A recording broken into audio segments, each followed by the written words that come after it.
ก็ได้เป็นประธานเปิดอาคารสำนักงานสาขาช่างตวงวัดเขต2-4อุบลราชธานีพร้อมกับมีการปล่อยขบวนคาราวานบูรณาการตรวจสอบเครื่องสั่งและก็เครื่องวัดสินค้าเกษตรในเขตภาคตะวันออกเฉียงเหนือเพื่อเป็นสัญลักษณ์แห่งความมุ่งมั่นในการที่จะสร้างความเป็นธรรมและก็พิทักษ์ผลประโยชน์เพื่อพี่น้องประชาชนโดยมีร้อยตรีสรมงคลมงคลศิริรองผู้ว่าราชการจังหวัดอุบลราชธานี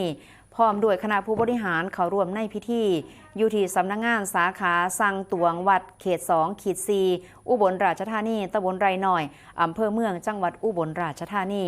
โดยนางสาวยานีศรีมณีเพิ่นบอกว่าทางสำนักงานสาขาสั่งตวงวัด2-4อุบลราชธานีเป็นการยกระดับการให้บริการประชาชน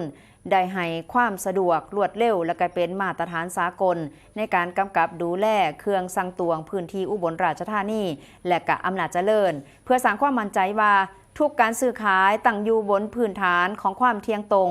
นอกจากนี้ก็มีการปล่อยคาราวานการตรวจสอบเครื่องสั่งและก็เครื่องวัดสินค้าเกษตรซึ่งก็ถือเป็นการเฮ็ดงานในเชิงรุกตรวจเข็มหาจังหวัดเป้าหมายนั่นก็คืออุบลราชธานีอำนาจเจริญสุรินทร์ศรีสะเกษและก็ยโสธร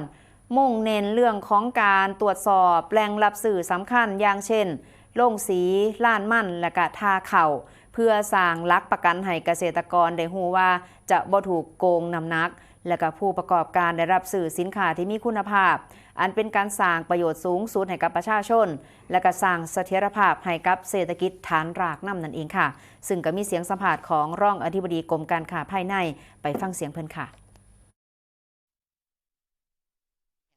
ปีที่ผ่านมาเนี่ยเราก็มีการตรวจไป9 ล้านกว่าเครื่องนะคะก็มีพบการกระทำความผิดก็คือที่ไม่ถูกต้องเนี่ยอยู่ประมาณ455 รายนะคะ 53,000 กว่าเครื่องซึ่งก็มีการดำเนินคดีค่ะในทั้ง400 กว่ารายนี้ค่ะก็เรามีการดำเนินการตรวจสอบอย่างนี้มาอย่างต่อเนื่องทุกปีนะคะแล้วก็ยังมีการให้ความรู้ให้องค์ความรู้ด้วยว่าทำอย่างไรจะไม่ผิดนะคะแล้วก็มีการให้บริการในการที่จะออกไปตรวจสอบก็จะเห็นได้ว่าเวลาที่เรามีตามเทศกาลต่างๆนะคะไม่ว่าจะเป็นช่วงวันหยุดยาวเราก็มีไปกำกับดูแลตามจุดที่